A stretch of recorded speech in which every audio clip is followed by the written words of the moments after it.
26 ला आलेला प्रश्न ए अधिक बी कंसाचा वर्ग छेद ए वजा बी कंसाचा वर्ग बरोबर 243/75.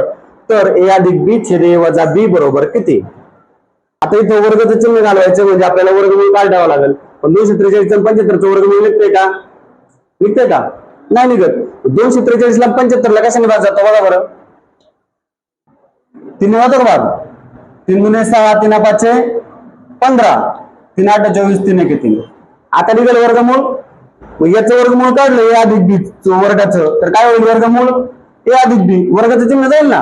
असं जर वर्गमूळ काढलं तर वर्गाचं चिन्ह निघून जाईल त्याचं. आणि याचं काय होईल? ए वजा बी. 81चं वर्गमूळ आणि 25चं आलं उत्तर 9/5. सोडवा.